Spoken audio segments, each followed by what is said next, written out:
NEET পরীক্ষার ফলে কারচুপির অভিযোগ, একাধিক পরীক্ষার্থীর মামলা কলকাতা হাইকোর্টের তরফ থেকে খারিজ করে দেওয়া হয়েছে। বিচারপতি অমৃতা সিনহা তার কি পর্যবেক্ষণ, চলুন জানার চেষ্টা করব, আরো বিস্তারিত এই বিষয়ে জানবো।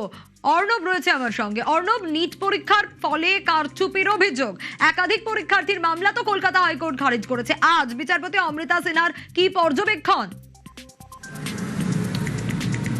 দেখো, বিচারপতি অমৃতা সিনহা তিনি নিজে অবাক হয়েছেন, তার পাশাপাশি ভরা এজলাসে উপস্থিত প্রত্যেককে এই মামলায় গতি প্রকৃতি থেকে তারাও বিস্ময় প্রকাশ করেছেন।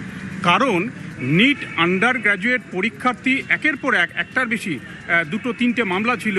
সেই মামলায় গত সপ্তাহে বিচারপতি অমৃতা সিনহার নির্দেশ মোতাবেক ন্যাশনাল টেস্টিং এজেন্সি তারা আজ রিপোর্ট প্লেস করে আদালতে, এবং সেই রিপোর্ট যখন সিনিয়র অ্যাডভোকেট ইন্দ্রনীল রায় পড়ছেন এবং আদালতকে জানাচ্ছেন, তখনই বিস্ময় পরপর আসতে থাকে।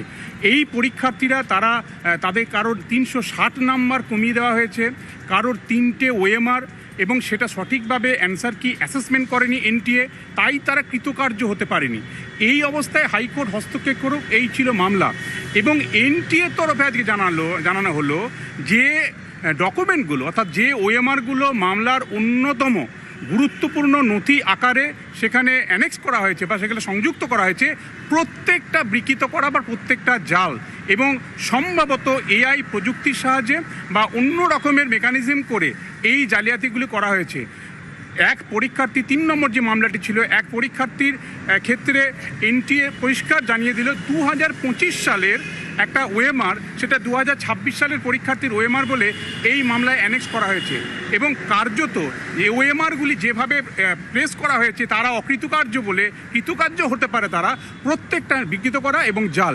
বিচারপতি অমৃতা সিনহা তিনি স্পষ্ট নির্দেশ দেন, কলকাতা হাইকোর্টকে প্রভাবিত করার চেষ্টা হয়েছে এই ধরনের মামলা করে, কারণ জাল বিকৃত নথি দিয়ে সেটা ওথ কমিশনারের সামনে ওথ নিয়ে কলকাতা হাইকোর্টে এরকম ভুল তথ্য দেওয়া, সেটা গর্হিত একটা অপরাধ।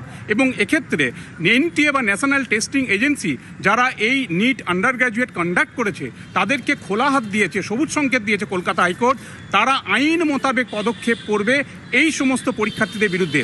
এবং প্রায় 3টি মামলা ছিল, 3-4টি মামলা, প্রত্যেকটাই খারিজ করা হয়েছে। বিস্ময়ের আরও, প্রথম মামলাটি যখন বিচারপতি অমৃতা সিনহা এরকম কড়া পর্যবেক্ষণকে খারিজ করছেন এবং পরপর 3 বছর পরীক্ষায় বসতে পারবে না এরকম ভুল তথ্য দেওয়ার জন্য এনটিএর যে আইন রয়েছে সেই আইন মনে পদক্ষেপ নেওয়ার কথা বলা হয়েছে। 10 নম্বর আইটেম যখন আসে, যিনি ডেজিগনেটেড আইনজীবী ছিলেন তিনি মামলায় তো দাঁড়াননি, তিনি তার জুনিয়রকে পাঠিয়ে কার্যত মামলাটা প্রত্যাহার করতে চেয়েছেন মামলাটা খারিজ হওয়ার আশঙ্কা থেকে। এবং এই ধরনের কর্মকাণ্ড আদালতের সঙ্গে কার্যত প্রভাবিত করার একটা চেষ্টা হয়েছে এবং খোলা হাত দেওয়া হয়েছে এক্ষেত্রে এনটিএকে। এই ধরনের পরীক্ষার্থীরা যারা জাল নথির বিনিময়ে কলকাতা হাইকোর্ট থেকে অর্ডার নিয়ে কৃতকার্য হয়ে যারা কাউন্সিলিংয়ের মাধ্যমে কলেজ চুজ করবে বলে এসেছিল, তারা প্রত্যেককে ভুল করেছেন, আদালতকে প্রভাবিত করেছেন, তাই আইনের পথে তাদের পদক্ষেপ করার জন্য সবুজ সংকেত দেওয়া হয়েছে এনটিএকে। বেশ।